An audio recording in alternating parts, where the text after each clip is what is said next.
Zovem se Milica Bošković, doselila sam se ovde 2006. godine.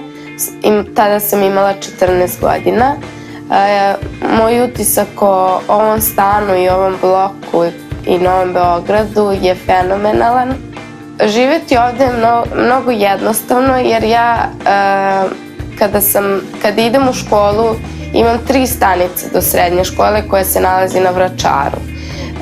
Kada idem u grad imam 2 stanice autobusom preko mosta i veoma sam brzo u gradu.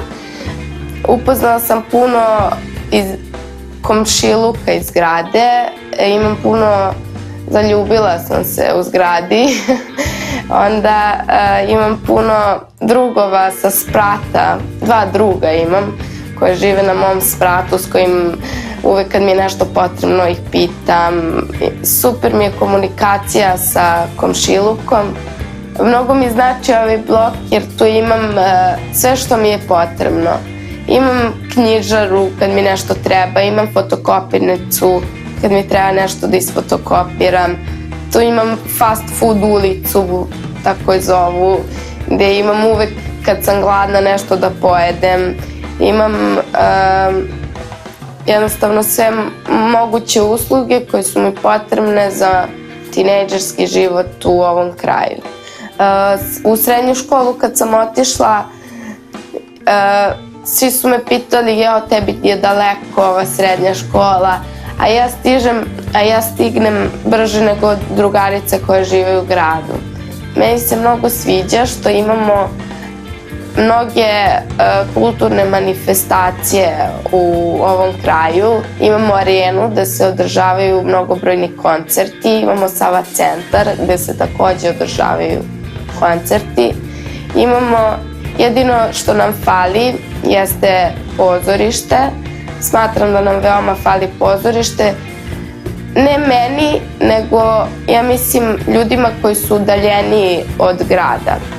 Pošto je Novi Beograd veoma veliki. I meni je pozorište 2 stanice od grada. Muzej mi je isto 2 stanice od grada, ali nekima nije i onda možda malo...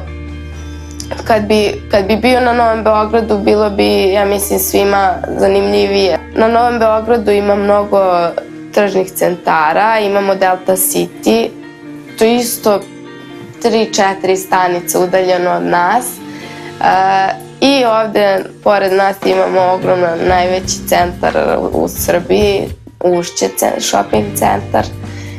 Imamo Ušće gde možemo da trčimo, da razne fizičke aktivnosti obavljamo. Možemo da sednemo na splav isto tu u kafić i sedimo. Da vozimo rolere do Zemuna, na primer. Ja sam mnogo zadovoljna ovde gde živim i mnogo sam srećna i toliko sam sad shvatila da prvo mi nije bilo bitno gde sam se doselila. Toliko sad kako sam starija sam shvatila da je ovo jedno predivno mesto i da se nikad u životu ne bih preselila odavde.